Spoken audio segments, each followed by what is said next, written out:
Hey guys, welcome back to TRP bus Tamil. இந்த வீடியோவில் நம்ம என்ன பார்க்க போகிறோம்னு பார்த்தீங்கன்னா 2026 உடைய வீக் 18க்கான ஜீ தமிழ் சீரியல்ஸோடைய அர்பன் ப்ளஸ் ரூரல் ரேட்டிங்ஸ் தான் பார்க்க போகிறோம். ஸோ இதெல்லாம் பார்க்குறதுக்கு முன்னாடி மறக்காமல் நம்ம சேனலை சப்ஸ்கிரைப் பண்ணிக்கோங்க அண்ட் பக்கத்தில் இருக்க பெல் ஐக்கானையும் மறக்காமல் கிளிக் பண்ணிக்கோங்க. அண்ட் இந்த வீடியோ எண்ட் வரைக்கும் பாருங்கள். ஸோ 2016 வீக் 18 ஜீ தமிழ் சீரியல்ஸோட ரேட்டிங்ஸ்லாம் இன்க்ரீஸ் ஆகியிருக்கா, இல்லை டிக்ரீஸ் ஆகியிருக்கா, இல்லை அப்படியே மெயின்டைன் ஆகியிருக்காங்களா அப்படின்றத பார்க்கலாம். ஸோ வாங்க வீடியோக்குள்ளே போகலாம்.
ஸோ இப்போ நீங்கள் பார்த்துருப்பீங்க, இதான் 2026 வீக் 18க்கான ஜீ தமிழ் சீரியல்ஸோடைய urban plus rural ratings.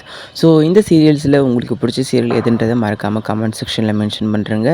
And இந்த வார ரேட்டிங்ஸோட உங்களோட அனாலிசிஸ் என்னன்றதையும் மறக்காமல் உங்கள் தாட்ஸையும் மென்ஷன் பண்ணுறேங்க. அண்ட் இது போன்ற இன்ட்ரெஸ்டான லேட்டஸ்ட்டான அப்டேட்ஸ் உங்களுக்கு வேணும்னா மறக்காமல் நம்ம சேனலில் சப்ஸ்கிரைப் பண்ணிக்கோங்க. அண்ட் பக்கத்தில் இருக்க பெல் ஐக்கானையும் மறக்காமல் கிளிக் பண்ணிக்கோங்க. அண்ட் இந்த வீடியோ உங்களுக்கு பிடிச்சிருந்தா உங்கள் ஃப்ரெண்ட்ஸ் அண்ட் ஃபேமிலிஸோட ஷேர் பண்ணுங்கள். நெக்ஸ்ட் வீடியோவில் நான் உங்களை மீட் பண்ணுறேன். Until signing off TRP bus Tamil. Thanks for watching and stay tuned. Bye.